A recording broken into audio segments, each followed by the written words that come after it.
Is Major League Soccer better than Serie A? Is Major League Soccer merely a league for retired players? Or is it more competitive than we realise? When Major League Soccer recruited some of the biggest names in football, such as Andrea Pirlo, Zlatan Ibrahimovic, Ricardo Kaka and David Beckham over the past 10 years, they drew supporters from all over the footballing world. Has Serie A lost its draw on one of Europe's top 5 leagues? The top soccer league in North America is Major League Soccer, better known as the MLS. This league, which consists of 26 teams from the United States and 3 teams from Canada, has brought together soccer enthusiasts from these two countries for almost 30 years. Meanwhile, Serie A has 20 teams and it was first played almost 90 years ago. The best Champions League winners such as AC Milan, Inter Milan and Juventus play in Serie A, one of the most competitive leagues in Europe. Some of the top players transferred from the Serie A, the 4th best league in Europe, to MLS, raising the question of which league is superior in terms of overall quality and viewership.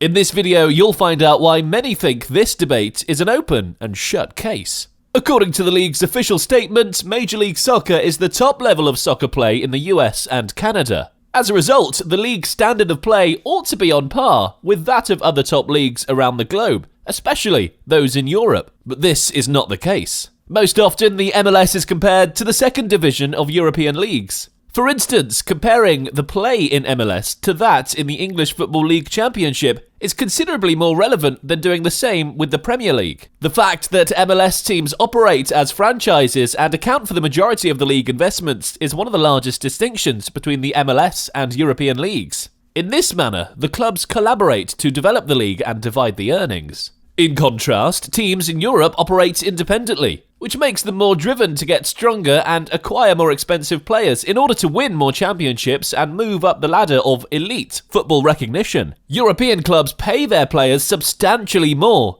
due to incentives and the prestige that comes with winning the Champions League and other high-reward national championships. The average MLS player earned less than $500,000 during the 2019-20 season. At the same time, Serie A gave its players an average salary of just under $2 million. The emphasis in European soccer is on youth development, in contrast to the MLS's emphasis on acquiring players through the super draft or from lower leagues. The European approach has been more than successful over the past 50 years. It involves finding outstanding players early, nurturing their skill, and securing them for their team. In America, youth development is mostly the responsibility of youth soccer clubs, high schools, and colleges. When players from Serie A teams' academies are ready to compete at the top level, they either join the first squad or are loaned out to another club, so they may gain some experience. A European player of the same age is probably already playing for the first team, but an 18-year-old player in America is likely joining their college squad, which is an unmatched contrast in experience. Most European leagues have regulations in place to make sure that the teams that consistently perform poorly are demoted or relegated to a lesser level of play. The same regulations reward successful teams from lower divisions by moving them up to a higher tier. This method of operation ensures that clubs remain competitive throughout the entire season. In the MLS,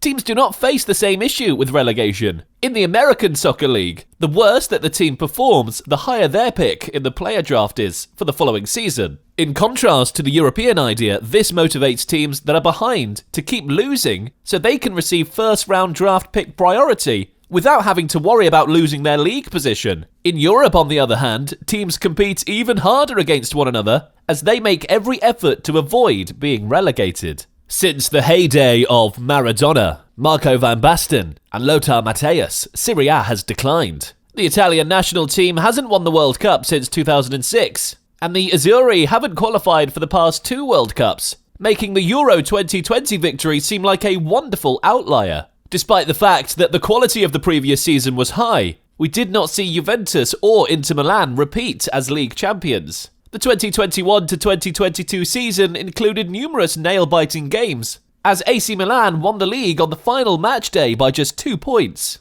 If Napoli continues to perform above expectations, they may win the league this year because they are currently atop the standings. But since 2010, the league's quality as a whole has declined. Undoubtedly, Serie A suffers from a serious image issue, which is why the Premier League generates around 10 times as much revenue from the sale of international TV rights. In the previous 20 years, practically everyone has outpaced us. AC Milan president Paolo Scaroni said, "Serie A has become the Serie B of Europe. This season the league teams were outbid by some Spanish or English clubs and failed to sign most of the significant players. Juventus managed to sign big names like Paul Pogba and Angel Di Maria, but that does not come close to moves made by Premier League clubs, especially Chelsea. The MLS generates about $1 billion in revenue per season. In addition to holding players' contracts centrally, MLS splits earnings. Instead of owners, the league has investor-operators, who are all shareholders and are therefore more like partners than rivals. Revenue belongs to Major League Soccer, which then distributes it to the teams according to a structure where the clubs are owned by the league. If the league is profitable, it distributes its earnings to the owner-investors of the clubs.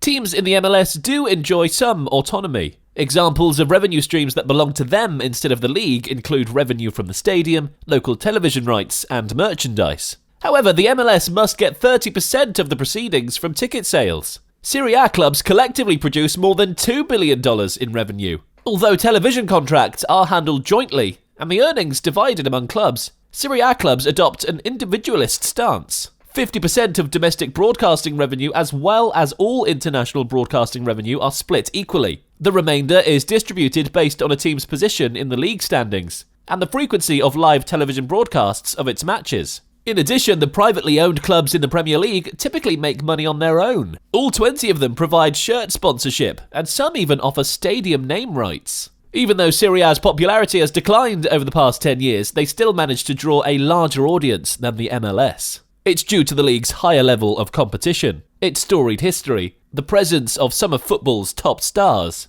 and the fact that football is much more popular in Europe than it is in America. This previous season, MLS averaged about 22,000 fans per game, whereas Serie A averaged almost 28,000. In the Champions League, the top 4 Serie A teams face off against the greatest teams in Europe. An accomplishment in and of itself is earning a Champions League spot. Football of high caliber is available in other European competitions like the Conference League and the Europa League. In contrast, the MLS participates in CONCACAF's Champions League, but this competition pales in comparison to the UEFA Champions League. If the best Serie A clubs like Juventus, AC Milan, Inter Milan and Napoli play against the best Major League Soccer teams, like the Seattle Sounders, LAFC and Atlanta United, the Serie A clubs will have the edge over MLS teams because of their squad depth and consistency of top competition. Even if Major League Soccer has recently attracted more attention, Serie A still outperforms it in terms of income and player caliber. One of the main contributing elements is that Italian football has a richer culture than American football does,